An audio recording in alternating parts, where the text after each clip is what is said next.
Radio 9 89.6 FM, radio 9 89.6 FM पर।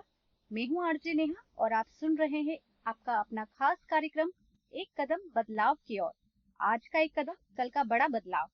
ऐसा कार्यक्रम जो समाज में सकारात्मक परिवर्तन लाने के लिए समर्पित है।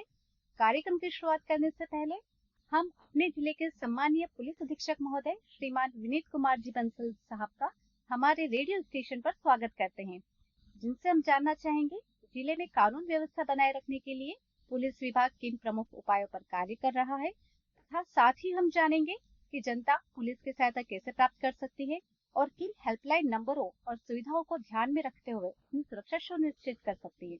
आइए शुरुआत करते हैं पुलिस अधीक्षक महोदय जी के साथ इस खास कार्यक्रम एक कदम बदलाव की ओर। आज का एक कदम, कल का बड़ा बदलाव। सर, आपका हमारे स्टूडियो में बहुत स्वागत है। धन्यवाद जी। सर, आप हमारे श्रोताओं को अपने बारे में कुछ बताइए। मेरा नाम विनीत कुमार बंसल है। मैं वर्तमान में अभी पुलिस अधीक्षक प्रतापगढ़ के पद पर कार्यरत हूँ।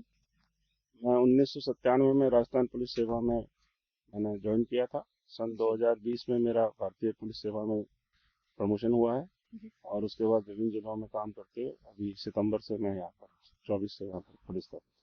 जी सर, क्या आपके परिवार में भी कोई सरकारी सेवा में है? मेरे परिवार में अधिकतर जो सदस्य हैं वो सरकारी सेवा में ही हैं। मेरे पिताजी डॉक्टर हैं जो कि राजस्थान सरकार में ही कार्यरत थे और एडिशनल डायरेक्टर के पद से रिटायर हुए हैं। इसी प्रकार से मेरे जो चाचा जी हैं, ताऊ जी हैं, मेरे मामा जी, मौसा जी सब सरकारी सेवाओं में हैं और मैं भी खुद इसी सरकारी सेवा में हूँ। जी सर। सर, आप हमें एक बात बताइए, यदि सामान्य परिवार में कोई ऐसा व्यक्ति जिसकी सरकारी सेवा में कोई भी नहीं है, तो उन्हें इतने बड़े पद पर आने के लिए क्या प्रेरित कर सकता है? जो हमारा एजुकेशन सिस्टम है उसके अंदर जो भी हमारे बच्चे ग्रेजुएट होते हैं, चाहे वो किसी भी स्ट्रीम से हो, तो भारत में सभी तरह की स्ट्रीम है। साइंस भी है, आर्ट्स भी है, कॉमर्स भी है, इंजीनियरिंग, मेडिकल, सभी फील्ड हैं, लॉ वगैरह। लेकिन ये जो एग्जाम है जो कि प्रशासनिक सेवाएं हैं, ये भारत में दो ही प्रकार के एग्जाम है। एक तो संघ लोक सेवा आयोग के आईएएस के एग्जाम और एक राजस्थान लोक सेवा आयोग के राजस्थान प्रशासनिक सेवा। ये कंबाइंड एग्जाम होती है, उसी एग्जाम के थ्रू ही इसमें सिलेक्शन होता है। तो जो इस तरह की सेवाओं में आना चाहता है वो शुरू से इसको लक्ष्य बनाता है। कॉलेज एजुकेशन के दौरान ही और अपने उसके साथी और उनके गुरुजी और उनके जो आसपास का जो आजकल का एनवायरनमेंट है, उसको अपने आप ही प्रेरणा मिल जाती है और उसको ये भी एक निर्धारित हो जाता है कि मुझे क्या बनना है और वो उसी हिसाब से फिर तैयारी करता है, उसमें सेवाओं में चयनित होता है। और आपको पता होगा कि बहुत हमारी जो सम्मानीय जो प्रतिष्ठित सेवाएं हैं दोनों, उसमें आजकल सभी फील्ड के लोग आ रहे हैं। ऐसा नहीं है कि कला के स्नातक ही आ रहे हैं, इसमें डॉक्टर भी आते हैं, इंजीनियर भी आते हैं, लॉ ग्रेजुएट्स भी आते हैं, सीए भी आते हैं, इवन है ना सभी तरह के कॉमर्स बैकग्राउंड के भी आते हैं, साइंस बैकग्राउंड के भी आते हैं। तो सभी बैकग्राउंड के लोग इसमें सम्मिलित होते हैं। जी सर, मेरे मन में एक सवाल है। मैं शुरू से प्रतापगढ़ में रही हूँ, यहाँ पर अभी तक कोई भी आईएएस या आईपीएस नहीं बना है। आपकी नजर में इसके क्या कारण हो सकता है? देखिए, मैं अभी जितना यहाँ इस प्रतापगढ़ को रह करके जो समझा हूँ वो ये है कि यहाँ मुझे लगा कि शायद थोड़ा सा अभी शिक्षा का अभाव है। एक हमारा ट्रेडिशनली ये एसटी कम्युनिटी ये हमारा जिला है और अभी भी वो थोड़ा पारंपरिक संसाधनों से ही अपना जीवन यापन करते हैं। राज्य सरकार और केंद्र सरकार के द्वारा बहुत प्रयास किए जा रहे हैं जन जागृति के और उनके एजुकेशन के सुधारने के, लेकिन अभी भी उस स्तर के जिस तरह के जो बड़े शहरों में या जो बड़े सेंटर हैं उस तरह के यहाँ पर थोड़ा एजुकेशन इंस्टीट्यूट कम है। तो इसलिए मुझे लगता है कि यहाँ पे शायद सिलेक्शन कम होता है इस तरह के लोगों में ट्रेनिंग का। जी बिल्कुल। आप आपका जब सिलेक्शन हुआ पुलिस सेवा में, उसके बाद आपकी ट्रेनिंग का अनुभव आपके लिए कैसा रहा और आपकी ट्रेनिंग कहाँ हुई थी? क्योंकि सभी के मन में एक सवाल होता है कि पुलिस की ट्रेनिंग कैसे होती है, बहुत टफ होती है या कैसे होती है? सर, आप हमें बताएं। आपकी बात बिल्कुल सही है। पुलिस की ट्रेनिंग जो है, जो दूसरी जो अन्य सेवाएं हैं उनके मुकाबले में वास्तव में टफ से होती है। हमसे ज्यादा टफ अगर किसी की अगर कोई ट्रेनिंग होती है वो सिर्फ मिलिट्री वालों की होती है। मेरा जब राजस्थान पुलिस सेवा में चयन हुआ था तो हमारे राज्य स्तर पर हमारी जो पुलिस अकेडमी है, राजस्थान पुलिस अकेडमी जयपुर, वहाँ पे मेरी ट्रेनिंग हुई थी। पहले तो हमारा शुरुआत में ओटीएस में एक प्रोग्राम होता है 3 महीने का, जिसमें सभी सेवाओं का एक सामान्य परिचय और सबका इंस्ट्रक्शन होता है। उसके बाद डिपार्टमेंट अपने अपने डिपार्टमेंट जो है सब ट्रेनिंग कराते हैं। तो जो हमारे गृह विभाग है वो राजस्थान पुलिस अकेडमी में हमारी ट्रेनिंग कराता है आरपीएस अफसरों की। और राजस्थान पुलिस अकेडमी जो राजस्थान का जो है वो काफी अच्छा इंस्टीट्यूट है। वो न केवल राजस्थान सरकार का बल्कि उत्तर भारत का भी बहुत अच्छा इंस्टीट्यूट है। उसमें ट्रेनिंग के सभी संसाधन और सभी आधुनिक चीजें मौजूद हैं। हमने जब ट्रेनिंग करी थी 1997 में, जब हमने ज्वाइन किया था, 1998 में जब हमने ट्रेनिंग किया था, तो उस टाइम पे मतलब और संसाधन उसके बाद काफी बढ़ गए हैं।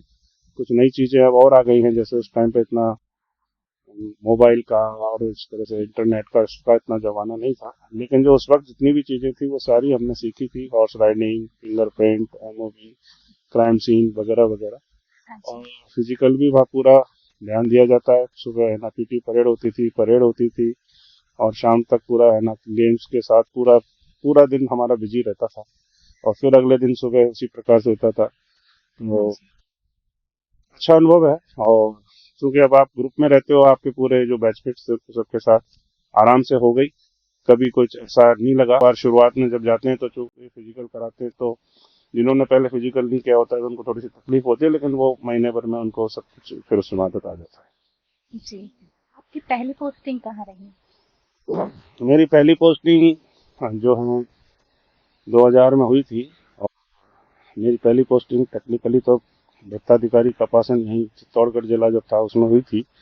लेकिन थोड़े दिनों बाद ही मेरा वहाँ से स्थानांतरण हो गया। फिर मैं दत्ताधिकारी अजमेर उत्तर, वहाँ पर मेरी पोस्टिंग। जी, आपकी पोस्टिंग का अनुभव कैसा रहा? और कोई घटना ऐसी या कोई चुनौती या कोई ऐसा किस्सा जो आप हमारे श्रोताओं के साथ साझा करना चाहें?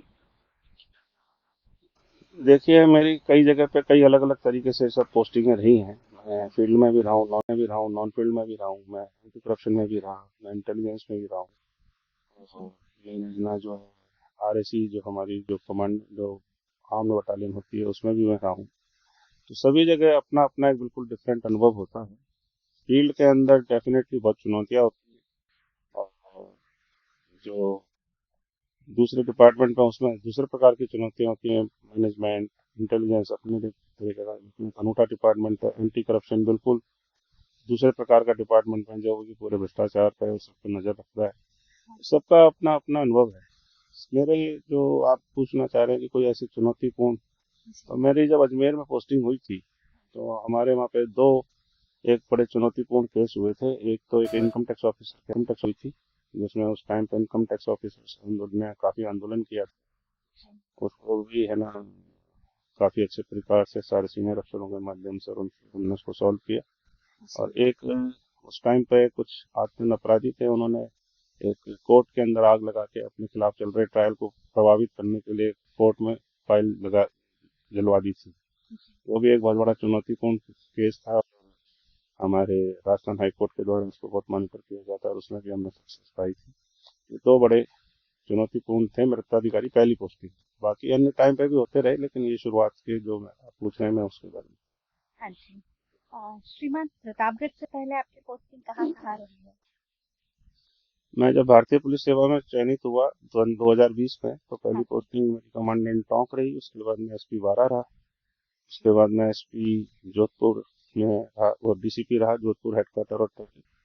उसके बाद मैं एसपी शाहपुरा रहा, एसपी केकड़ी रहा। उसके बाद अब आपके यहाँ प्रतापगढ़ में। ठीक है। सर, आपको हमारा प्रतापगढ़ जिला कैसा लगा? प्रतापगढ़ जिला आपका प्राकृतिक सौंदर्य से बहुत ज्यादा परिपूर्ण, बहुत अच्छा जिला है। और ये थोड़ा सा अभी मुख्य धारा में नहीं आया है, जबकि जो इसके बगल में ही जो जिले हैं वो टूरिस्ट दृष्टि से बहुत समृद्ध हैं, जैसे उदयपुर है, चित्तौड़गढ़ है।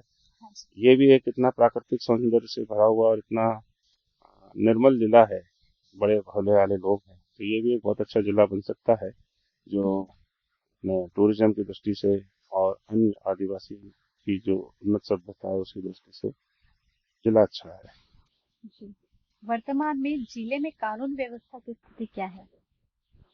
वर्तमान में अभी जिले में कानून व्यवस्था सामान्य है, कोई ऐसा वो नहीं है। थोड़ा सा कभी कभार कुछ छोटी मोटी चीजें होती हैं तो उसको भी हमारी पुलिसिंग के द्वारा, प्रशासन के सहयोग से और सभी सामाजिक संगठन और सभी उनके द्वारा, सभी लोगों के द्वारा इसको तुरंत सॉल्व कर लिया जाता है। अभी मेरे समय में कोई ऐसी कोई विशेष कोई चुनौती आई नहीं और अभी भी हमें लगता नहीं है कि आगे कोई ऐसी चीज होगी। हम सतर्क हैं, सब चीजों पर ध्यान रखें। जी बिल्कुल।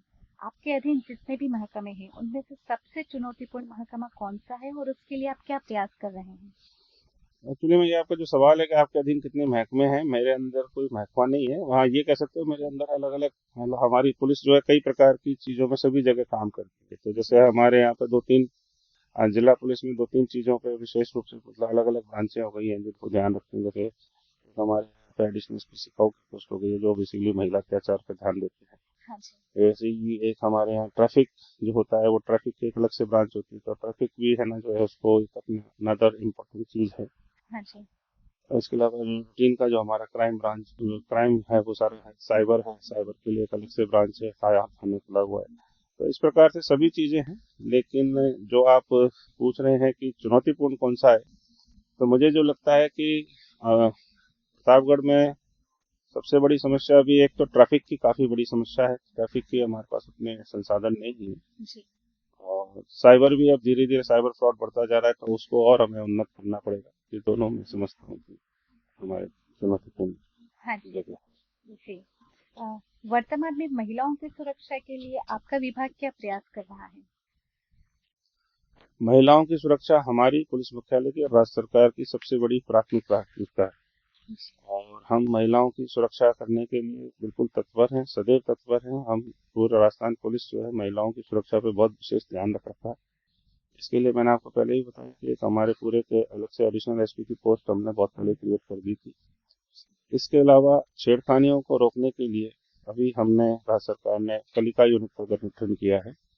तो कलिका यूनिट। कलिका यूनिट्स का, हाँ जी। जिसमें हमारे है ना 12 कांस्टेबल्स जो है जी। 3 शिफ्टों में, सुबह शाम की शिफ्टों में दो दो कांस्टेबल जो है वो पूरी मोटरसाइकिल 3 स्कूटियों पर वो अपना पूरे शहर में गश्त करती हैं। और जहाँ भी कहीं कोई मनचले होते हैं या कोई भी कहीं किसी प्रकार की घटना होती है, वो जी। तुरंत हमें सूचित करती हैं। उनके पास वायरलेस सेट है, उनकी अपनी एक निर्धारित विधि है। हाँ इसके जी। अलावा पहले एंटी रोमिंग स्क्वाड भी था, उसमें भी हमारी 4 महिला कांस्टेबल्स उसमें काम कर रही हैं। हाँ जी। इसके अलावा हर थाने पर हमारे पास महिला डेस्क है।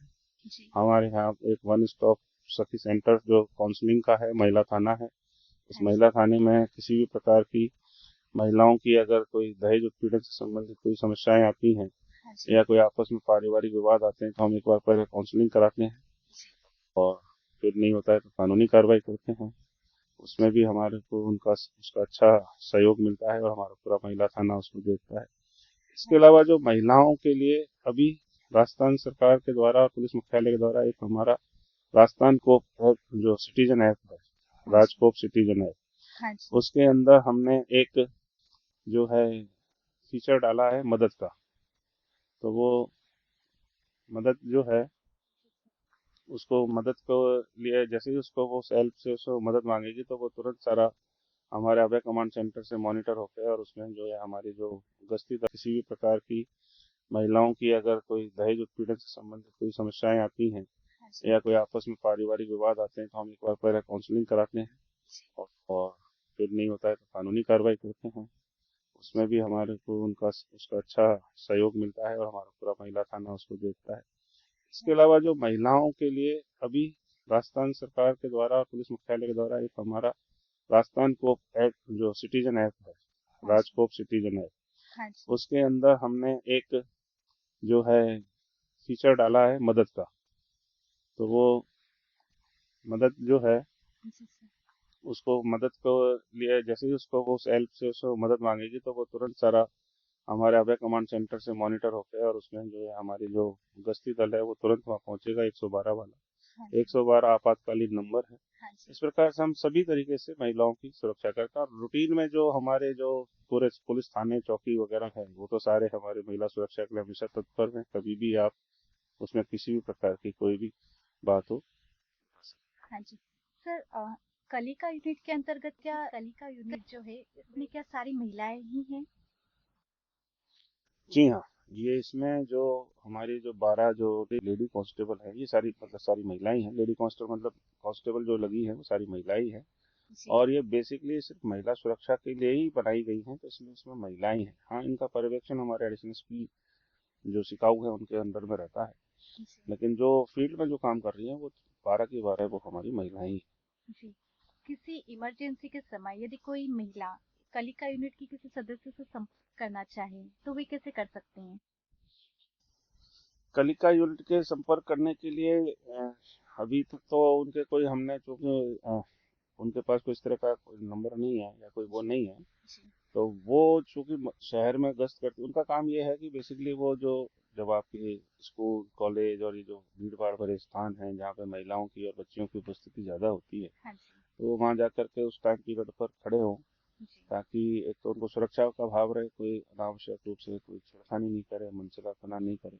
हाँ जी। तो कलिका यूनिट को आप संपर्क करोगे, वो अभी फैसिलिटी उसमें है नहीं, क्योंकि कलिका यूनिट का कोई नंबर या वो है नहीं। उसको हम जोड़ने की कोशिश कर रहे हैं कि उस ऐप से भी हमारा पुलिस मुख्यालय प्रयासरत है कि वो ओके। जो नीड हेल्प वाला जो ऐप है उससे जी। इस कलिका यूनिट के उनके उनको भी हम उसको जुड़वा दें, उनके जो कोई ऑफिशियल नंबर दे करके या कोई उस तरह से देते, लेकिन अभी नहीं है।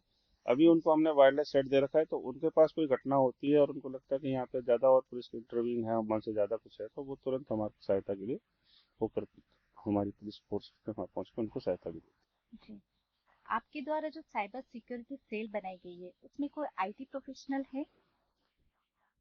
अभी इसके बारे में भी हमारे पास ये दिक्कत है कि है ना, अभी हमारे जो कांस्टेबल और जो हमारा जो पुलिस स्टाफ है, हेड कांस्टेबल वगैरह, वही हाँ जी। उसको हैंडल कर रहे हैं। उनको हमारे पुलिस मुख्यालय के द्वारा विभिन्न प्रकार के तकनीकी प्रशिक्षण दिए गए हैं, हाँ जी। जो वहाँ पे वो प्रशिक्षण देके आए हैं साइबर फ्रॉड और उनके संबंध और सॉफ्टवेयर के संबंध में। कभी कोई बहुत गंभीर घटना हो जाती है तो हाँ जी। विशेष अनुमति लेके हम हायर कर सकते हैं, लेकिन हमारी हमारे पास कोई ऐसा आईटी प्रोफेशनल के नाम से कोई वो नहीं है। जी। तो यदि नहीं है तो आपका विभाग साइबर क्राइम से निपटने के लिए किसी निजी आईटी प्रोफेशनल की सहायता लेते हैं? हाँ, मैं वही बता रहा हूँ ना, अगर कोई जैसे कोई बहुत बड़ी कोई गंभीर बात हो जाए, कोई बहुत जी। बड़ा फ्रॉड हो जाए, कोई जी। ऐसी चीज हो जाए, तो फिर हम उसमें हायर करने के लिए मुख्यालय से परमिशन लेके हम इसमें कोशिश कर सकते जी। साइबर सुरक्षा से संबंधित जिले में क्या-क्या जागरूकता अभियान चलाए जा रहे हैं? हैं। देखिए, साइबर सुरक्षा से संबंधित एक तो अब आपके माध्यम से मैं फिर बताना चाहूंगा कि जो साइबर फ्रॉड हो रहा है, साइबर हाँ ठगी हो जी। रही है, हाँ जी। सेक्सटोर्शन हो रहा है, लड़कियों को या लड़कों को ब्लैकमेल किया जा रहा है, जी। या किसी भी प्रकार की कोई जो इंस्टा पे आईडी पे या कोई आपकी फेसबुक आईडी पे कोई आपके किसी कोई बच्ची के या महिला के कोई अश्लील कंटेंट या कोई अश्लील चीज़ों को अपलोड वगैरह करने की, ये जितनी भी चीज़ें हो रही हैं, इसमें क्या कई सारी चीज़ें जुड़ी हुई हैं, सब साइबर साइबर साइबर से जोड़ देते हैं। तो साइबर फ्रॉड जो होता है वो तो बेसिकली फाइनेंशियल फ्रॉड है, जी। या आपने उससे कुछ किया और आपने फिर पैसे का लेन देन किया। तो वो जो ओके। साइबर फ्रॉड है जिसमें कहीं भी आपने कोई अपना ओटीपी बता दिया, किसी ने आपको लिंक भेजकर आपसे कुछ करवा लिया या कुछ और करवा लिया, जिसमें आपको बेसिकली पैसे का ट्रांजेक्शन हो गया और आप उसमें पैसे चले गए, हाँ और जी। सबके लिए तो हमारे पास 1090 की जो राजस्थान केंद्र सरकार की जो वो हेल्पलाइन नंबर, उस पर आप तुरंत संपर्क करें। जी। हमारा साइबर थाना है, उस पर करें। इसके अलावा ये जो बच्चियों और महिलाओं के साथ ये जो कई बार गलत कदम से या जो इनके कभी कोई उल्टे सीधे वीडियो बन जाते हैं या कोई ब्लैकमेल हो जाते हैं, उसके लिए हमारा लोकल पुलिस थाना ही उसमें कार्रवाई करता है, क्योंकि उसके धाराएं अलग हैं। उसकी धाराएं महिलाओं के प्यूनन और आईटी एक्ट की धाराएं हैं, हाँ तो जी। उसमें हमारे पुलिस के लोग ही उसमें काम करते हैं। जी। वो हमारी सहायता साइबर सेल उसमें करती है, जी। लेकिन उसका केस हमारे वहाँ पे ही रजिस्टर्ड होता है। हाँ जी। श्रीमान, आप जनता को यह बताएं कि कोई महिला या कोई लड़की कभी ऐसी परिस्थिति में आ जाती है जिससे उन्हें लगता है कि उनकी बदनामी होने का डर है। उस स्थिति में वे किस प्रकार से पुलिस की सहायता प्राप्त कर सकती है? मतलब उन्हें एक तरह का डर रहता है कि मेरी जो सुरक्षा है या मेरी जो गोपनीयता है वह बनी रहेगी या नहीं बनी रहेगी। ऐसी महिलाओं से आप क्या कहना चाहते हैं? देखिए, मैं आपको हमेशा यही कहना चाहूंगा सारी महिलाओं को और बच्चियों को जो ये होती हैं, चाहे वो किसी भी उम्र की हों, कुछ तो है ना कम उम्र की बच्चियां होती हैं जो जी। बहक जाती हैं, हाँ जी। इवन कई बार बड़ी उम्र की भी महिलाएं और वो कुछ गलत कदम उठा लेती हैं। जी। कभी भी अपने कोई भी प्राइवेट चीजें, बिल्कुल। प्राइवेट क्षण के कोई आपके फोटो, कोई मैसेज, इस तरह से आप कभी भी है ना शेयर नहीं करें। आजकल किसी का भरोसा नहीं है। जिसको आप सोचते होंगे ये हमारा बॉयफ्रेंड है या हमारा प्रेमी है या कोई और है, जिस पर आप विश्वास करते होंगे, वो कभी भी आपका विश्वासघात कर सकता है। और इस तरह के ट्रेंड बहुत ज़्यादा बढ़ रहे हैं। तो अपने निजी पलों के कभी भी कोई चीज़ों को किसी को भी अलाउ नहीं करें कि हमारे वो फोटो या वीडियो बनाए। हाँ जी। ये तो इसमें बच्चों को और बच्चियों को खुद को ही समझना पड़ेगा। हम इस चीज़ को कहते भी हैं, उनके हमारे जो स्कूलों में जा जा करके जो हमारे थोड़े बहुत इनको समझाते हैं और जो हमारे या जो बैड टच गुड टच के बारे में जो बताते हैं, वहाँ उनको हम ये बात भी बताते हैं। लेकिन अगर कुछ ऐसा हो गया तो आपको घबराने की जरूरत नहीं है। आप तुरंत पुलिस के पास आइए, सीनियर अधिकारियों के पास आइए। और हमारे एडिशनल एसपी सिखाऊ बैठते हैं, भ्रष्टाधिकारी सभी जगह बैठते हैं। थाना भी सेंसिटिव बहुत है आजकल। महिला थाने, सॉरी, वो जो महिला डेस्क है वो भी आपको हेल्प करती है। पुलिस अधीक्षक के रूप में हम कार्यरत हैं। आप कभी भी आकर के अपनी समस्या बताइए। पुलिस का जो भी काम होता है वो यही रहता है कि हम इन्वेस्टिगेशन में या किसी भी आपकी गोपनीयता को भंग नहीं करें, और जो आपका कानूनी मदद है वो हम आपका करवाएं, और वो हम उसमें पूरा प्रयासरत रहते हैं। और अब तो कई कानून भी बन गए हैं जिसमें हम नाबालिग की है ना कोई पहचान उजागर नहीं कर सकते। पीड़िता जो कोई है, बलात्कार पीड़िता है, छेड़छाड़ पीड़िता, उसका भी हम कोई पहचान उजागर नहीं करते हैं, बिल्कुल ही नहीं करते हैं। तो हम इसको यही कह सकते हैं कि हम आपकी पूरी गोपनीयता का ध्यान रखेंगे, लेकिन आप थोड़ा सा हिम्मत रखें और अपना साहस बटोर के हमारे पास अपनी कोई भी कंप्लेंट है तो तुरंत दें। हाँ जी। श्रीमान, आप एक बात बताएं हमें कि महिलाएं या बच्चियां कभी बहकावे में आकर कोई पिक्स ले लेती हैं और उन्हें लगता है कि ठीक है, मैंने उनको सेंड कर दिया, मैं अपने मोबाइल से डिलीट कर देती हूँ, या सामने वाला भी चलो मान लिया कि उसने भी डिलीट कर दिया, क्या पिक्स एक बार इंटरनेट पर जाने के बाद हमेशा डिलीट हो जाती हैं? देखिए, ऐसा है कि जो आपका डिजिटल जिसे कहते हैं ना, डिजिटल चिन्ह, ये हाँ कभी भी जी। खत्म नहीं होता है। हाँ, जी। उसका हम प्रभाव कम कर सकते हैं। बिल्कुल। आजकल सबसे ज्यादा फेमस साधन है वो है व्हाट्सएप। जी। तो व्हाट्सएप पे क्या होता है कि अगर आपने जी। अपना कुछ भी सेंड किया हम्म। और आपका वो कोई भी पिक्चर या फोटोग्राफ या वीडियो गया, और उसने आपने उसमें जो ऑप्शन है, मान लो जी। आपने 1 मिनट बाद उसको डिलीट फॉर एवरीवन भी कर दिया, तो भी अगर अगले के जो फोन में जिसमें वो गया है, उसके अगर वो गैलरी में वो सेव हो गया। और सारे लोग आजकल इस तरह के जो लोग होते हैं वो ऑटो मोड रखते हैं कि जैसे ही कोई चीज़ आएगी तो पिक्चर और फोटो जो है ऑटो मोड उसके गैलरी के अंदर सेव हो सही जाएगा। बात है। जी। तो वो आपका पिक्चर नहीं हटेगा, वो उसके जी। मोबाइल में ही सेव है। जी। अब उस सेव का वो किसी भी प्रकार से कुछ भी दुरुपयोग कर सकता है। हम्म। अब संभावना ये है कि अगर आप पे कोई तुरंत कोई एक्शन हो जाता है या कुछ हो जाता है, और उसके बाद अगर आपने उसके उस बंदे का या जो भी आपको बदमाशी कर रहा है उसका अगर हमने मोबाइल भी ले लिया, जी। तो अगर उसने इस बीच में अगर 10 लोगों को और भेज दिया, तो हाँ। वो की वही चीज उसके लिए भी लागू हो गई। तो बिल्कुल। ये एक कुचक्र शुरू हो जाता है। इसलिए मैं फिर आपसे ये कहना चाहता हूँ कि किसी को भी अपना कोई भी निजी क्षण का कोई भी किसी भी प्रकार का पिक्चर या वीडियो नहीं भेजें, ना बनने दें। जी। और इसके अलावा, क्योंकि क्या होता है कि ये ऐसे जो ये व्हाट्सएप है, फेसबुक है, ये सब विदेशी सर्वर है, तो जी। इनसे डाटा लेने में भी हमें बहुत दिक्कत होती है। हाँ जी। अच्छा, दूसरा क्या है कि उनकी कुछ अपनी अलग तरह की पॉलिसियां हैं, और इन चीज़ों को अपने देश के कानून के हिसाब से ट्रीट करती हैं। जो कि आप जानते हैं सब विदेशी या अधिकतर अमेरिकन कंपनियां हैं। जी। तो उसमें उनको फिर समझाना पड़ता है, तो उसमें टाइम भी बहुत लग जाता है। और आप जानते हो अगर जितना लेट होगा हाँ जी। उसमें नुकसान बहुत ज़्यादा हो जाता है। तो कोशिश यही है कि जल्दी से जल्दी हो। अच्छा, अगर मान लो वो कर भी देगा तो भी है ना, कभी ये नहीं होता कि वो व्हाट्सएप जो है या फेसबुक जो है उसको कंप्लीट अपने व्हाट्सएप जैसे अपने वो सब वो कर भी नहीं सकता अपने डाटा से। वो मान लो सर्वर से हटा भी देगा तो भी मैंने कहा ना आपको, अगर वो फोन में सेव है तो वो तो फिर रहेगा ही। जी। बिल्कुल। तो इसलिए मैंने कहा डिजिटल जो एविडेंस है या डिजिटल जो प्रिंट है वो कहीं ना कहीं रह ही जाएगा। हाँ जी।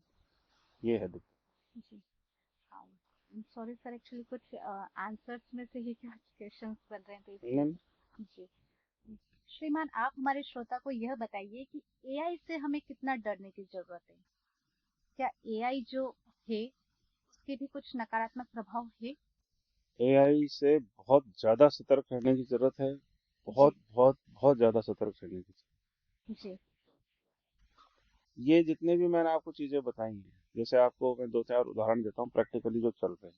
हाँ जी। जैसे सबसे फेमस है सेक्सटॉर्शन। सेक्सटॉर्शन जिसको हम कहते हैं, वो क्या है? जी। एक वीडियो कॉल आता है, हाँ जी। चाहे मेल हो या फीमेल हो, उसको वो वीडियो कॉल करते हैं और सामने वाला वीडियो कॉल आप भी करते होंगे, आपने देखा होगा आपस में। हाँ जी। हम वीडियो कॉल कर रहे हैं, जी। नॉर्मल अगर आप कर रहे हो तो उसमें कुछ भी नहीं, लेकिन वो क्या करते हैं, उसी वीडियो कॉल को वो रिकॉर्ड करेंगे। जी। और रिकॉर्ड करने के बाद वो जो सामने वाला है आपको ब्लैकमेल करने के लिए, वो खुद अपने नेक्ड हो जाएगा, चाहे वो मेल हो या फीमेल हो, वो नंगा हो जाएगा, अश्लील हरकत करेगा। वहां तक भी ठीक है, आप कहोगे मेरा क्या हुआ इसमें, भाई मैं तो मेरे यहाँ घर में आराम से बैठा हूँ और उधर सामने वो कुछ भी कर रहा है या कर रही है। लेकिन वो कह रहा है कि वो वीडियो आपने रिकॉर्ड कर, उसने अपने मोबाइल पर रिकॉर्ड कर, जी। तो आपका फोटो भी रिकॉर्ड हो गया और उसका भी हो गया। हाँ फिर जी। वो उसको मिक्स कर देते हैं, चाहे आप एआई तकनीक से कर लो, चाहे वो सॉफ्टवेयर। एआई क्या है, बेसिकली एक तकनीक है जिसमें ये सारी चीजों को वो मिला देंगे। तो ये तो एक बहुत पुराना है, तो आपका मिक्स हो जाएगा, तो फिर आपको क्या होगा, आप चाहे कपड़े में ही हो, आपके वो एआई तकनीक आपको आपको भी नेक्ट कर देगी, तो आपका एक अश्लील वीडियो बन गया। वो फॉरेंसिक लेबोरेटरी में या उसमें जाकर के पता चलेगा नहीं साहब ये फेक है, ये हाँ गलत है। जी। लेकिन जब आप उसको किसी को वैसे ही आप व्हाट्सएप पे उस पर करोगे तो एकदम देखते ही लगेगा अच्छा ये तो कुछ गड़बड़ हो गया। जी। तो वो बिल्कुल एकदम आपको वैसा लगेगा कि ये ओरिजिनल है, और आप शर्मसार होंगे और इसलिए आप ब्लैकमेल होते हैं। लड़कियां इसमें ज्यादा, बहुत ज्यादा पुरुषों को इसमें है, मतलब जो पूरा साइबर ठगी करने वाले जो ठग हैं, जी। वो पुरुषों को इस तरीके से बहुत ज्यादा करते हैं। बड़े सिटियों में ये महिलाओं में भी शुरू हो गया, महिलाओं को वो अब पुरुष करने लग गए। दोनों ही प्रकार की चीजें हो गई। एक दूसरी जी। तकनीक एआई। हम्म। आपका कहीं ना कहीं आपने कुछ भी अपना सोशल मीडिया पर कुछ भी डाल रखा है, हाँ जी। फोटो डाल रखा है, उसी से उठाएंगे और उससे उठा करके आपकी सारी डिटेल निकाल लेंगे। उसके बाद फिर उसमें अगर आपने कुछ बोल रखा है, कुछ आपकी आवाज है, तो उस जैसी आवाज बनाएंगे और फिर उसके बाद है ना आपके घर पे फोन करेंगे, कहेंगे कि आपका बेटा बेटी के साथ ऐसा हो गया, ये हमारे कब्जे में है। एक बहुत कुछ दिनों तक चला था कि साहब आपका बेटे को हमने पकड़ लिया है, अपराधियों ने पकड़ लिया है, हमने पकड़ लिया है, आप पैसे दो। फिर एक कहेंगे कि हम, मैं नहीं मानता, मेरा बेटा तो यहाँ पे पढ़ रहा है। तो वो आपकी उसकी, चूंकि उसने कहीं सोशल मीडिया पर डाल रखा है, उसके एआई के माध्यम से उसी की आवाज बना करके दिखाएंगे। वो कहेगा पापा मैं बहुत खतरे में हूँ, मेरे को ये करो, तो वो शॉक्ड हो जाएगा। तो आप उसमें ठग जाओगे। एआई इतनी खतरनाक चीज है। जी। आपका खुद का कोई, पहले आपने सुना होगा एक थोड़े दिन पहले कुछ अभिनेत्रियों के है ना डीप फेक वीडियो आए थे। डीप फेक हाँ वीडियो जी। क्या थे? जी। चेहरा किसी का, घर किसी का, घर पे। आपने किसी भी हीरोइन को नेक्ड कर दिया, किसी भी उसकी पोर्न वीडियो बना दी। तो जी। अगेन वही एआई तकनीक। तो एआई से बचने का बहुत आपको, मतलब मैं कहता हूँ बहुत संभल करके आपको बात करनी चाहिए और बहुत संभल के आपको ध्यान रखना चाहिए। आपको समझ में आना चाहिए कि ये एआई है। अब उसके लिए आपको अनुभव होना चाहिए। कच्ची उम्र में आपको अनुभव नहीं होगा, अच्छे अच्छे लोग सदमे में आ जाते हैं एकदम से एआई के, इसमें आपको कुछ ना कुछ आपको उल्टा सीधा बोलेंगे। तो एआई मैं समझता हूँ कि ये साइबर फ्रॉड और उसकी ब्लैकमेलिंग में बहुत मतलब खतरनाक टूल है, और इससे आपको बहुत समझदारी से और आपको समझ के इस पर काम में लेना चाहिए। जी बिल्कुल। श्रीमान, डिजिटल अरेस्ट क्या है? डिजिटल और अरेस्ट भी यही चीज है जो मैं। इसमें। हाँ जी। डिजिटल अरेस्ट क्या है? डिजिटल अरेस्ट ये है कि आपके जो है, आपके घर पे किसी को फोन करेगा ठग, जी। हाँ जी। वो कोई ना कोई पुलिस, ईडी, सीबीआई या कोई और डिपार्टमेंट जो इस तरह के जो अपने एसीबी, इन सब तरीके का वो। एक्चुअली में ये सब चीजें क्यों होती है, ये इसलिए होती हैं कि हमारे यहाँ देश में डाटा भी थोड़ा सुरक्षित नहीं है। हाँ जी। डाटा हमारा इधर से उधर हो जाता है। जैसे आपने किसी को अपना किसी काम के लिए, जैसे आपने जी। कुरियर कराया, आपने कोई मोबाइल नंबर दिया, पता चला वो जी वहां से लीक हो गया। बिल्कुल।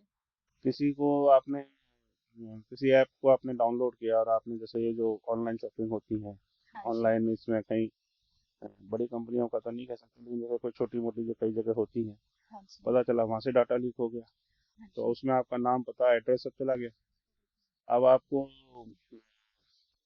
फोन आएगा, अगले को आपका नाम, आपका एड्रेस, आप क्या करते हो, ये सब चीजें उसको पहले से पता, आपका सोशल मीडिया अकाउंट पे वो देख लेगा।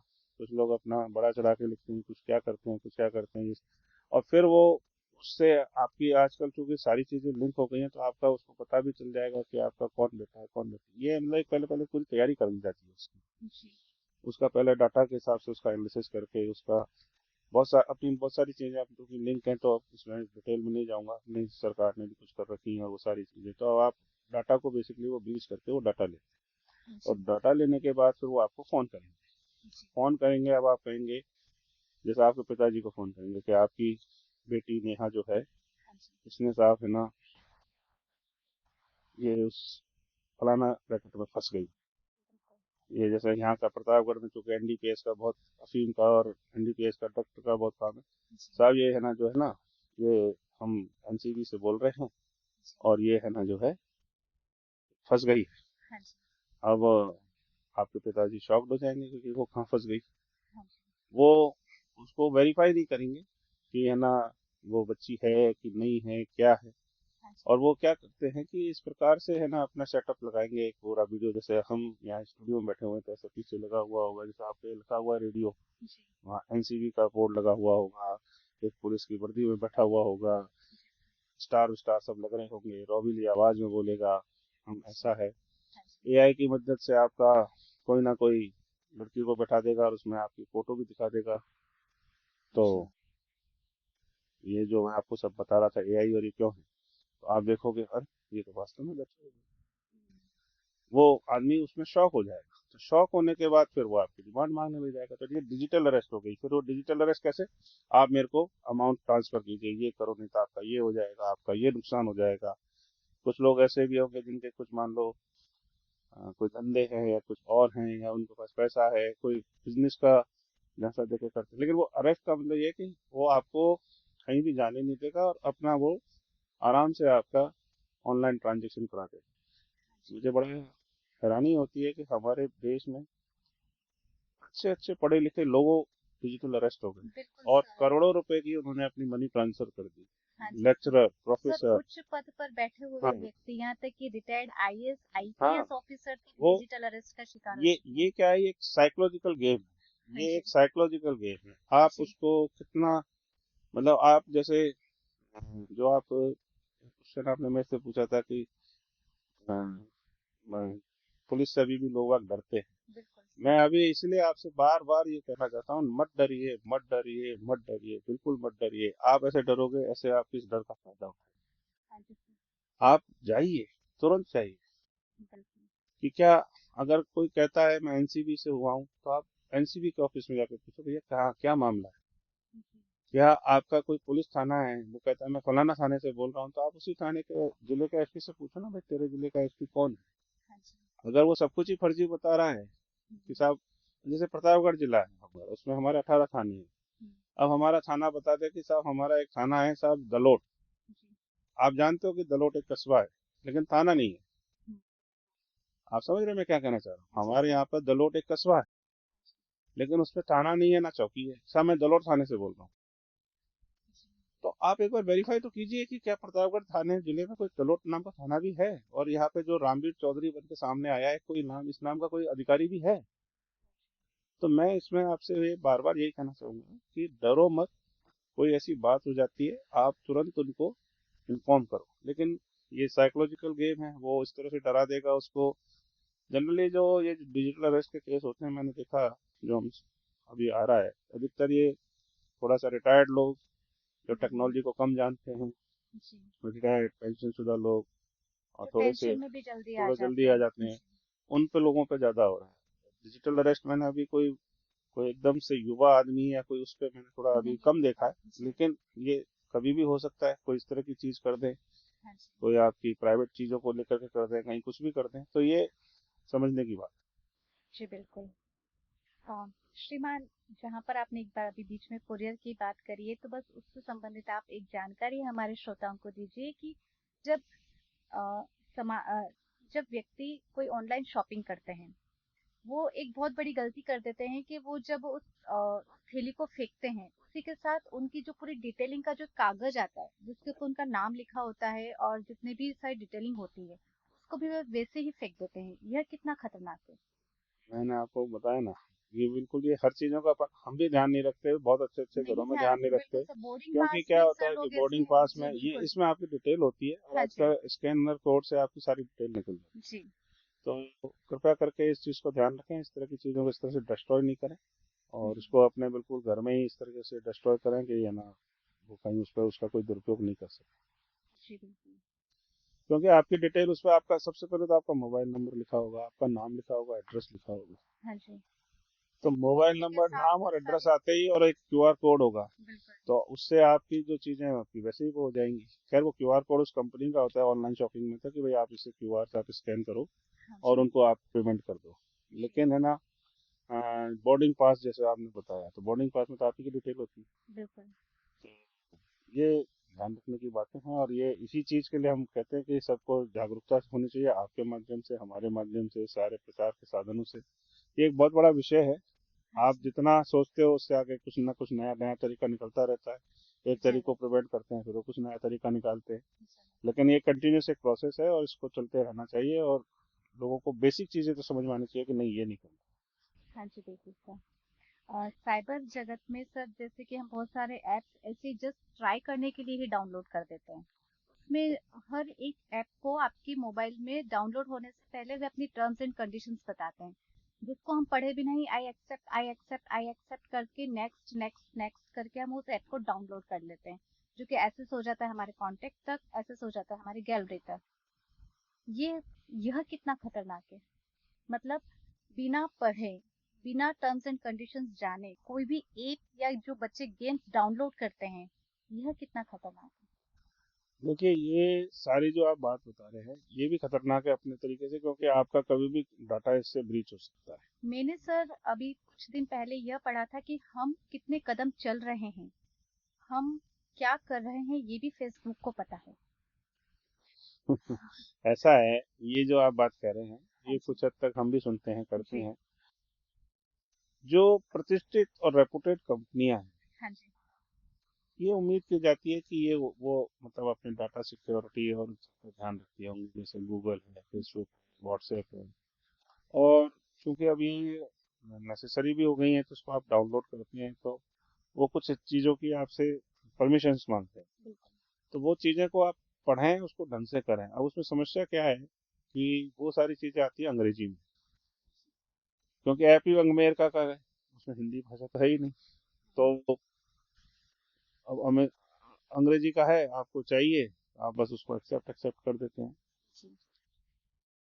समझना चाहिए, टेक्निकली तो बात सही है कि समझ करके ही आप एक्सेप्ट करें कि उसको आप क्या परमिशन दे रहे हैं। लेकिन मैं जहाँ तक समझता हूँ कि कुछ चीज़ें ऐसी हैं जिसमें उसको अपनी परमिशन, अपनी तो कांटेक्ट की उसको कभी भी परमिशन नहीं देनी चाहिए, जब तक कि कोई वो ऐप आपके कांटेक्ट से संबंधित नहीं है। हाँ जी। जैसे ट्रू कॉलर है, वो आपकी मांगेगा। जी। तो ट्रू कॉलर की क्या आपको उपयोगिता है, आपको कोई ज़रूरत है उसकी, ये आप देखें, फिर उसके बाद आप उसको डाउनलोड करें। इसी प्रकार से आपका अन्य ये जो गेमिंग ऐप है, अब वो कहेगा मेरे को कॉन्टैक्ट ऐप दीजिए, वो कहेगा कि मुझे आपकी लोकेशन दीजिए। तो गेमिंग ऐप पे आपको क्या ज़रूरत है मेरे कॉन्टैक्ट की और उसकी बिल्कुल। लोकेशन की, जी। मेरे फोटोओं की? तो आपके फोटो की एक्सेस तो किसी भी ऐप को मत दीजिएगा, क्योंकि उस फोटो में गैलरी में अगर आपने दे दी। अच्छा, व्हाट्सएप में क्या होता है कि वो फोटो एक्सेस मांगेगा, क्योंकि जी। आपको अपनी फोटोग्राफ भेजने, तो इसलिए वो खतरनाक है। तो आप जो अभी मेरे से एक क्वेश्चन पूछ रहे थे ना कि व्हाट्सएप ने भी डिलीट कर दी और हमने भी डिलीट कर दी, हाँ जी। लेकिन एक्सेस तो उसकी थी, और सारी चीज़ें बताए वो हो ही जाती है, उनके पास उनका क्लाउड है, सर्वर है, सर्वर में तो रहती ही है।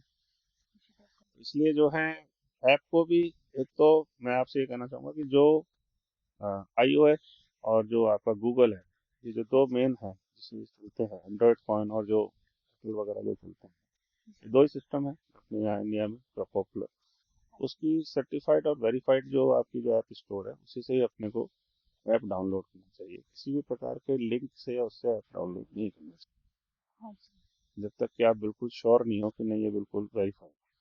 हाँ जी।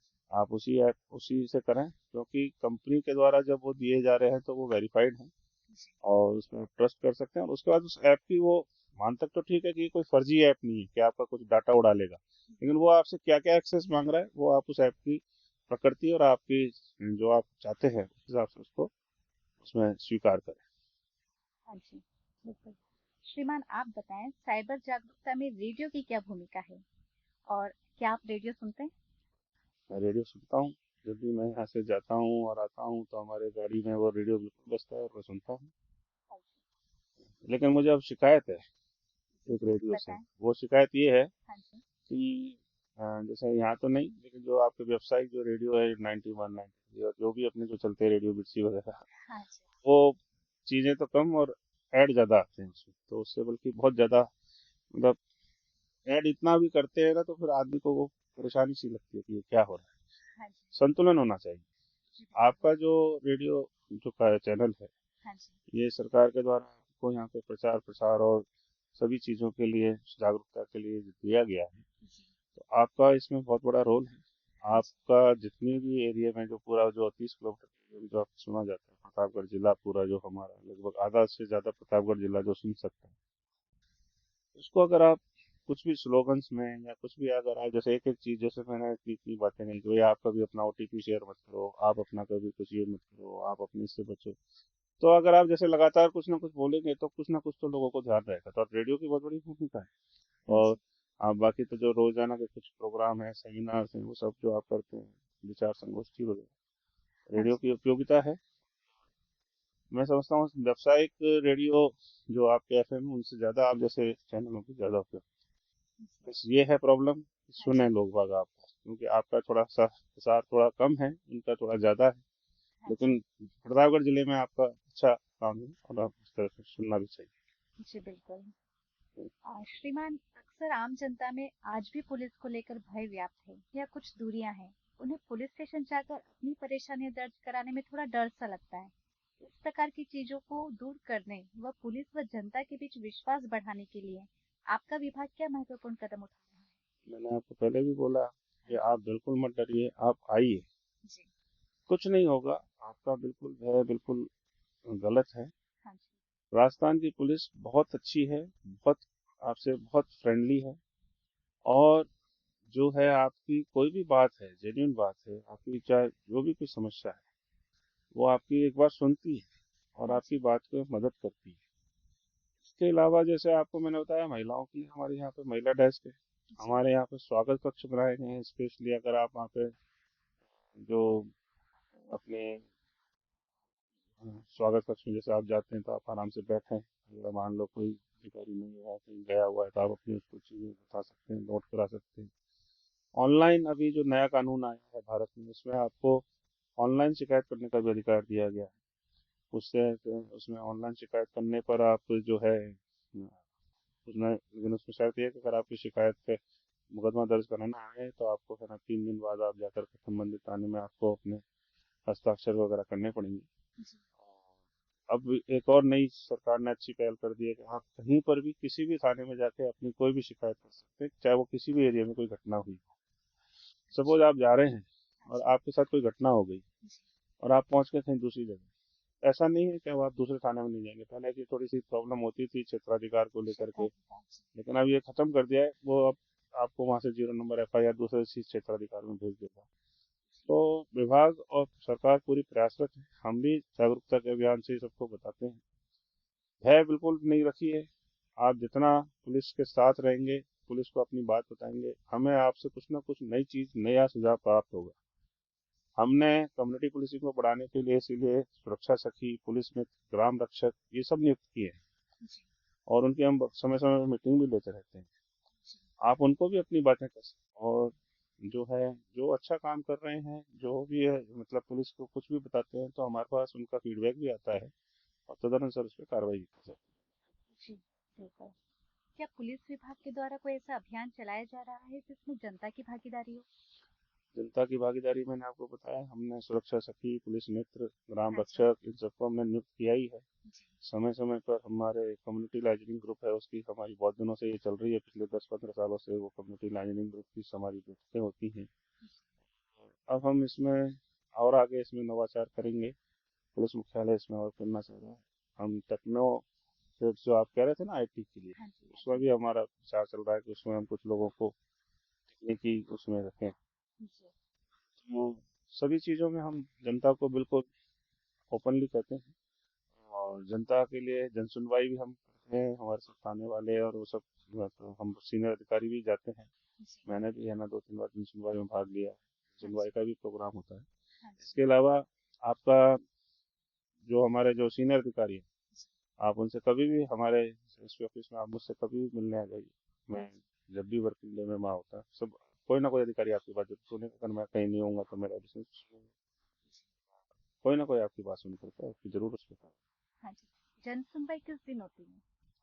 जन सुनवाई का मतलब ये है कि जैसे जो जो हमारे जो जो अभियान होते हैं, जो हाँ जी। इसमें सीएलजी मीटिंग्स वगैरह होती है, जी। दौरे होते हैं, तो उसी वक्त हम जन सुनवाई करते हैं। ऐसा कोई फिक्स दिन कुछ नहीं दिन है। का नहीं होता है कि है जी। ना कोई ऐसा कुछ दिन। हाँ जी। सरकार के सभी विभागों द्वारा कोई न कोई नवाचार किया जा रहा है। आपके विभाग के द्वारा वर्तमान में जिले में क्या नवाचार किया जा रहा जिले में नवाचार के लिए तो अभी हमने आपको बताया ही था कि ये जो सारी योजनाएं थी वो सारी हमने सफलतापूर्वक लागू ही करी। इसके अलावा एक हमने अभी ये साइबर फ्रॉड के अंदर जिन्होंने भी हमें शिकायत करी, तो जैसे उसमें 10-90 की शिकायत करते हैं, है? हाँ जी। या जैसे किसी ने हमारे को पहले ही कर दी ट्रांजेक्शन से पहले ही, तो हमने उनके भी अकाउंट होल्ड करवाए। जी। एक अच्छा हमने काम किया। और दूसरा जो हमारा जो वन सखी वाला जो प्रोग्राम है, जिसमें हमारे को भी कई बार वो आते हैं जी। काउंसलर के द्वारा, कई बार ऑफ द उनके सेटलमेंट अगर हो जाता है पति पत्नी में या उसमें, हाँ तो जी। उसमें भी हम काफ़ी उनकी हेल्प करते हैं, और सोचते हैं कि कानूनी कार्रवाई नहीं हो, जैसे ताकि है ना अनावश्यक कानूनी कार्रवाई नहीं हो करके उनका दाम्पत्य जीवन सही हो। हाँ जी। इस प्रकार की कई चीज़ें चलती रहती हैं और चल रहा है। बिल्कुल। श्रीमान, आप हमें बताएं, अन्य विभागों की तरह क्या आपके विभाग में भी साप्ताहिक छुट्टियों का कोई प्रावधान है? हमारे विभाग में कोई साप्ताहिक छुट्टी नहीं है। पुलिस जी। वाले जो है बाई 24 बिल्कुल। घंटे सातों दिन ड्यूटी पे माने जाते हैं। हाँ जी। किसी प्रकार की साप्ताहिक छुट्टी नहीं। हाँ, ऑफिस से जरूर जो जो चलते हैं उसमें जरूर हमारे साथ मतलब जो हॉलीडे होता है वो होता है, हाँ लेकिन जी। ऐसा नहीं है कि वो हॉलीडे स्ट्रिक्टली है। उसमें हमारे वो चीज़ें चलती रहती हैं, कंट्रोल रूम वगैरह जैसे, और कोई बात आ जाती है इंतजाम वगैरह, तो हमेशा खुलता ही है। जी बिल्कुल। आप या आपका विभाग त्योहारों को कैसे मनाते हैं? क्योंकि त्योहारों पर विभाग हर समय सुरक्षा में लगा रहता है। ऐसी स्थिति में परिवार वालों को कैसा लगता है और आप इस स्थिति को कैसे संभालते हैं? क्योंकि जब त्योहार आते हैं तब दूसरे विभाग के लोगों को छुट्टियां मिलती हैं, लेकिन पुलिस की जो सुरक्षा की स्थिति है जनता के प्रति वह बहुत बढ़ जाती है।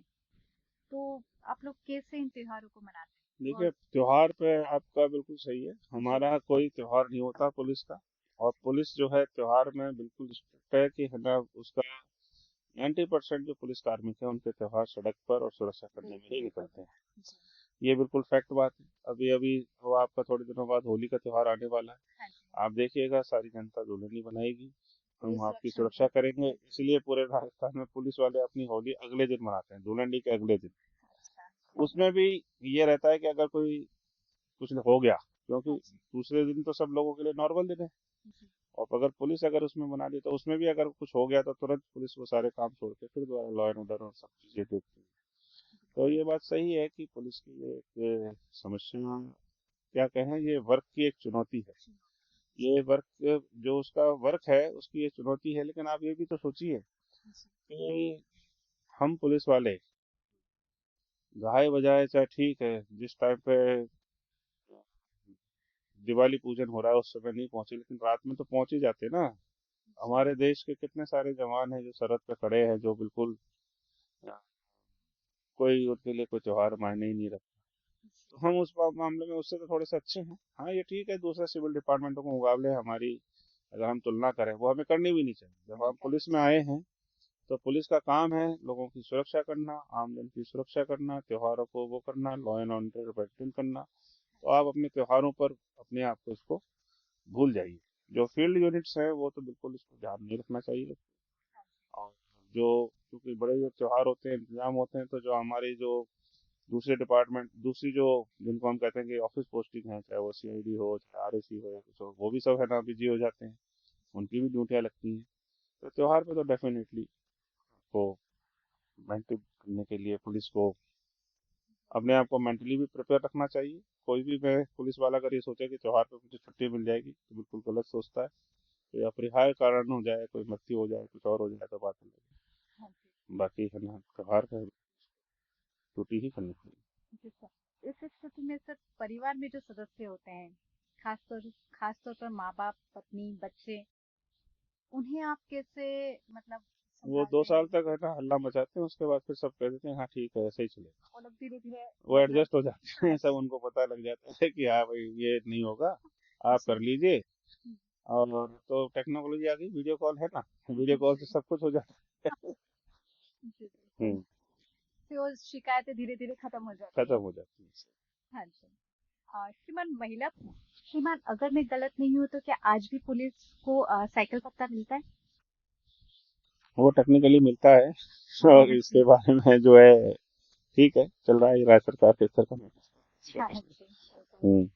श्रीमान, शुरुआत से लेकर अभी तक आपकी पुलिस सेवा के दौरान कोई एक ऐसा अनुभव रहा हो या कोई एक ऐसा कोई वाक्य रहा हो जो आप हमारी जनता के साथ शेयर करना चाहे? कोई अभी तक हमने सीरियस बातें तो बहुत कर ली, लेकिन कोई हास्यास्पद कुछ वाक्य कुछ रहा हो? पुलिस में तो ड्यूटियों में कोई हास्यास्पद बात होती नहीं है। कुछ ना कुछ हमेशा तनाव ही रहता है, चाहे वीआईपी की ड्यूटी हो, चाहे कि कोई लॉ एंड ऑर्डर की ड्यूटी हो, चाहे इवन आपका कोई क्राइम हो हाँ या आपका रूटीन का वर्क हो। हाँ, लेकिन ठीक है, कभी कभार जो है अपना तनाव कम करने के लिए समय समय पे योगा शिविर वगैरह भी लगाती है। हमारे कुछ पुलिस दिवस वगैरह पे प्रोग्राम होते हैं सामूहिक। हमारा जो क्या कहते हैं वो बड़ा खाना होता है, तो उस तरीके से है ना जवानों से और उनसे इंटरेक्शन, संपर्क सभाएं होती हैं, उनसे वो बातें उनकी भी सुनने में आती है और कुछ हमारा भी बात अनौपचारिक बातें भी करते हैं। हाँ जी। तो ये तो हमारा एक सिस्टम है, तंत्र है। बाकी आप पर्सनली अगर आप मेरे से पूछेंगे कोई अनुभव या तो एक केस मुझे बार बार याद आता है, मैं कई बार उसको बताता हूँ। वो केस मुझे सिर्फ इसलिए याद आता है कि नैतिक पतन की और रिश्तों की जो पतन जो मैंने उस टाइम देखा, हम्म, पराकाष्ठा। वो जी। खैर तो और भी बहुत सारे इस तरह के केस आ गए होंगे, लेकिन वो मेरे लिए बड़ा नया अनुभव था सन 2012 में। जब सन 2012 मतलब आज से 13 साल पहले की बात बता रहा हूँ, जब मैं एडिशनल एसपी कोटपुतली था, तो एक कोई कम्युनिटी का नाम नहीं लूंगा, एक दंपत्ति का मर्डर हो गया। और गला काट के उनका मर्डर हुआ था, चौक में वो सो रहे थे, गर्मियों के दिन थे। और जब उस मर्डर को उसमें जब उसने खुला वो मर्डर, तो सबसे घिनौनी बात यह आई कि उसमें उनकी उसकी बेटियां इन्वॉल्व थी, उनका प्रेमी इन्वॉल्व था। और उन्होंने ही उस दंपत्ति को मारा था, क्योंकि वो दंपत्ति प्रेम संबंधों में थोड़ा उनके रुकावट बन रहे थे। अच्छा, उसमें ये तो एक नॉर्मल नॉर्मल बात है कि भाई प्रेम बेटी ने उसने प्रेमी ने मार दिया, लेकिन उसमें जो सबसे घृणित बात थी वो ये थी कि दो बेटियां उसमें इन्वॉल्व थी, दोनों का एक ही प्रेमी था। और उन्होंने उसको पूरा योजनाबद्ध तरीके से मारा और उन्होंने उसको मारते हुए अपनी आंखों से देखा। मुझे लगा कि ये क्या हो रहा है, मतलब थोड़ा मन थोड़ा सा खराब हुआ, लेकिन ठीक है, पुलिस इस तरह का भी एक अनुभव हुआ कि इसमें मतलब रिश्ते नाते कुछ भी नहीं बचे। अच्छा। अब तो और भी कई बार चीजें सुनने में आती हैं, कई इस तरह के कई गणित, अब तो माँ कई बार बच्चों को मार देती है और बच्चे माँ वो मार रहे हैं, पता हाँ। नहीं क्या क्या हो रहा है। लेकिन 2012 में थोड़ा सा एक नया चीज थी, मतलब इस तरह का था। उस टाइम इतना सोशल मीडिया और अपना इंटरनेट का इतना जमाना नहीं था, आ गया था लेकिन कम था। जी बिल्कुल। श्रीमान, पुलिस सेवा में आने के इच्छुक युवाओं को आप क्या संदेश देना चाहेंगे? मैं उनको बिल्कुल ये कहना चाहूंगा, अगर आप पुलिस सेवा में आ रहे हो, हाँ जी। तो पुलिस सेवा में दो प्रकार के लोग आ रहे हैं। एक तो ये कि चूंकि हमारे देश में थोड़ी बेरोजगारी है, तो आप बेरोजगार हो, आपने एग्जाम दिया, आप पास हो गए और भर्ती हो गए और आप आ गए। फिर आप आ जाते हो और आने के बाद आप दूसरे डिपार्टमेंट में जाने के लिए कसते रहते हो, तो ना हमारा पुलिस का काम करते हो, ना हमारा वो जो आपकी जो ऊर्जा है वो हमें मिल पाती है। तो पुलिस में कृपा करके वही लोग आए जो डेडिकेटेडली पुलिस में ही रहना चाहते हैं। मैं मानता हूँ देश में बेरोजगारी की समस्या है, आदमी रहना बहुत आसान होता है, वो आदमी सब जगह एग्जाम भरता है, वो कहीं पास हो जाता है, कहीं सेलेक्ट भी हो जाता है। लेकिन अगर आप फिर जब पुलिस में सेलेक्ट हो जाते हो तो फिर आप उसको डेडिकेटली करें। अगर आपको लगता है कि मेरे को कहीं और जाना है, तो पहले ही आप उच्च अधिकारियों को और उनको बता दें कि भाई मैं 1-2 साल बाद में, आप कब तक प्रयास करोगे? और आप फिर इस चक्कर में अपना पुलिस का भी काम नहीं सीखते, और उसके बाद है ना दूसरे डिपार्टमेंट में हमारे को नुकसान भी होता है। पुलिस ने आपके ऊपर कुछ ट्रेनिंग का खर्चा किया, हमने आपकी वो जो जवान जो आप आए थे उसकी ऊर्जा का और आपके जो नया टैलेंट था उसका कोई लाभ भी नहीं लिया, क्योंकि वो लोग क्या करते हैं कि इधर उधर कहीं ना कहीं ठंडी या वो कोई इस तरह की ऑफिस पोस्टिंग लेने की कोशिश करेंगे तैयारी करने के लिए उसके लिए। तो मेरा आपसे सब लोगों से यही कहना है, युवाओं से, कि पुलिस एक ऐसा डिपार्टमेंट है, हो सकता है इसमें आपको कंफर्ट कम लगेगा, क्योंकि ये सारी बात हो गई है कि त्योहार आपका नहीं बनेगा, वो सब कुछ होगा, लेकिन जो इज्जत है इस डिपार्टमेंट की, और इस डिपार्टमेंट में अगर आपने कुछ भी अच्छा काम किया तो लोगों की जीवन की और उनकी सुरक्षा और उनकी संपत्ति उनसे जुड़ा हुआ, उनकी गरिमा से जुड़ा हुआ है। तो अगर आपने किसी बच्ची का बलात्कार होने से बचा दिया, किसी ने आपकी छेड़खानी होने से, किसी ने आपने किसी का मर्डर होने से रोक दिया, आपने कोई दंगा होने से रोक दिया, जितना सम्मान इसमें है वो मेरे ख्याल से किसी डिपार्टमेंट में नहीं है। तो थोड़ा सा आए, सोच के आए, समझ के आए, और आए तो फिर इसमें अपना पूरा दें, सर्वस्व दें, यही मैं चाहता हूँ। और श्रीमान, जो लोग पुलिस सेवा में कार्यरत हैं, उन्हें आप क्या संदेश देना चाहेंगे? उन्हें मैं यही कहूंगा कि सारे गिले शिकवे भूल जाएं। जो मैं युवाओं के लिए कह रहा हूँ वो उनके लिए कह रहा हूँ कि भाई जैसा पुलिस है तो आप उसमें रम गए हो, बस गए हो, तो अपना सर्वश्रेष्ठ दें, और सर्वश्रेष्ठ दें, और अब सर्वश्रेष्ठ दे करके जो हमारे पास जो भी संसाधन और जो भी तकनीक है उससे हम सारा अपराध का नियंत्रण, लॉ एंड ऑर्डर और सारी चीजें करें जो हमारी और पुलिस मुख्यालय की और सरकार की प्राथमिकता है। यही मैं। और श्रीमान, इस कार्यक्रम के अंत में आप रेडियो के माध्यम से जनता को क्या संदेश देना चाहेंगे? मैं आपके माध्यम से सबसे पहले जनता को जो आगामी जो त्योहार आने वाले हैं, होली, दिवाली, उन सब की मैं उनको एडवांस में बधाई देता हूँ। और आपके माध्यम से मैं उनको यही कहना चाहूँगा, ये सब अपने बहुत उमंग और उल्लास के और उसके प्रेम के त्योहार हैं। रंगों के त्योहार को अपने बिल्कुल हर्षोल्लास से मनाएं, लेकिन किसी प्रकार की कोई ऐसी चीज नहीं करें जिससे हमारे क्षेत्र का माहौल खराब हो। किसी के साथ अशिष्टता नहीं करें, कोई किसी प्रकार का सांप्रदायिक या किसी प्रकार का धार्मिक विवाद नहीं करें। उल्लास और मस्ती से इसको बनाएं, हम आपके साथ। जी बिल्कुल। श्रीमान, आपने आपका बहुमूल्य समय हमें दिया और आप हमारे रेडियो स्टेशन पर आए। आपने जनता को, पुलिस कर्मियों को और जो विद्यार्थी पुलिस सेवा में आने के लिए तैयारी कर रहे हैं, आपने उन्हें इतना अच्छा मार्गदर्शन दिया। इसके लिए मैं आरजे नेहा पूरी जनता की ओर से और हमारे समस्त टीम की ओर से आपका आभार प्रकट करती हूँ। धन्यवाद सर। सर, जाते जाते आप एक अपना पसंदीदा गीत बताएं, श्रोता सुनना चाहेंगे बिल्कुल।